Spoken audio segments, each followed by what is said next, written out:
l'UEFA a volé au secours de Manuel Valls hier, confirmant que le Premier ministre était bien à Berlin à l'invitation de Michel Platini pour parler de l'Euro 2016. Pas suffisant pour éteindre la polémique en France. Alors fait-on un mauvais procès au Premier ministre ou a-t-il fait une faute? C'est la question qui fâche de 7h15 sur Europe 1. Et pour y répondre, je reçois Olivier Falorni. Bonjour. Bonjour. Vous êtes député PRG de La Rochelle et vous faites donc partie de la majorité. Manuel Valls a-t-il fait une faute politique en allant comme ça dans un avion de la République assister à la finale de la Ligue des Champions? Oui, c'est une question qui fâche, effectivement, une question qui fâche les Français, je l'entends depuis hier, mais je crois aussi que c'est une réponse qui gâche, la réponse de Manuel Valls gâche l'action qu'il mène depuis maintenant plusieurs années et que je soutiens. Alors oui, je pense que c'est une erreur, je pense que ce voyage en Falcon est une connerie. Et c'est une connerie qu'il faut assumer. L'erreur est humaine. Le latin n'est plus à la mode, semble-t-il, mais on disait errare humanum est, perseverare diabolicum. Ouais, c'est persévérer qui est diabolique. Voilà. Donc, je pense que c'est une erreur. Tout le monde peut en commettre une.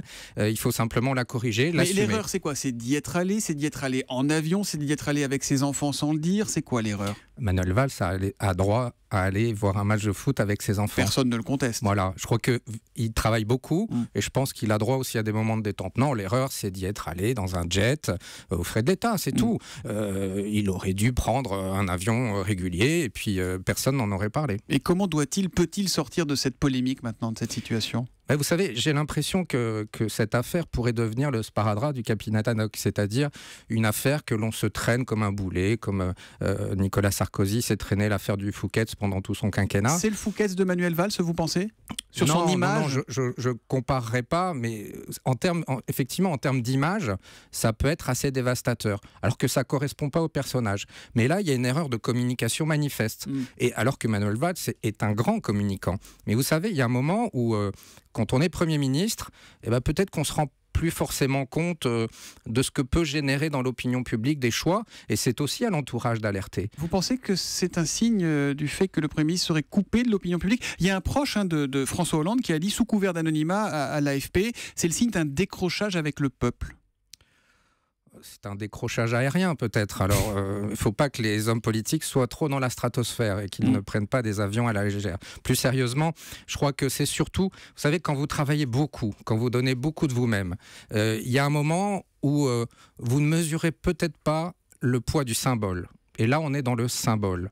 On est dans le symbole et je crois qu'aujourd'hui, Manuel Valls doit se rendre compte qu'il y a eu un symbole qui a choqué les Français et qu'il doit réparer. Alors, mais comment il répare alors? Déjà qu'il assume son erreur. Donc ils disent oui, je me suis trompé. Non, oui, j'aurais pas dû. Pas comme ça. En tout cas, il peut reconnaître que ça a suscité une émotion dans l'opinion publique. Et comme ça a créé une émotion, eh bien, moi je dis qu'il assume les frais de son voyage et comme ça, l'affaire sera définitivement réglée. Donc il rembourse les 15 à 20 000 euros selon les estimations qu'a coûté ce voyage, oui, c'est ça? Oui, puis après qu'on n'en parle plus, parce que c'est quand même pas une affaire d'État. Moi, je voudrais qu'on parle plutôt de ce que fait Manuel Valls pour les entreprises, pour les TPE, les PME, et que l'on sorte de cette affaire. Mais si on essaye de la laisser pourrir pour faire en sorte qu'on l'oublie, je pense que ça sera effectivement comme le Fouquet's, comme le yacht de Bolloré pour Sarkozy, ça restera dans les mémoires pendant longtemps. Et moi, ma préoccupation, si je vous dis tout ça, c'est parce que je suis effrayé du décrochage, pour le coup, de la classe politique avec l'opinion publique et surtout la montée des populismes, des extrémismes. Et je ne veux pas que ça contribue à la montée du Front National. Oui, parce que vous savez, le tous pourri, tous déconnectés, les politiques qui se gavent, eh bien, il ne faut pas alimenter tout ça. Dernière question. Au fond de vous, Olivier Falorni, est-ce que vous y croyez, vous, à la thèse de la réunion avec Michel Platini dans le stade avant la finale? Joker? Ça veut dire non? Vous répondre, ce serait faire un procès d'intention. Donc voilà, pour sortir de cette affaire, que Manuel Valls assume son erreur et qu'il décide de rembourser les frais de voyage. Merci Olivier Falorni d'être venu en direct sur Europe 1. Vous êtes, je le rappelle, le député PRG de La Rochelle. Merci, bonne journée. Merci.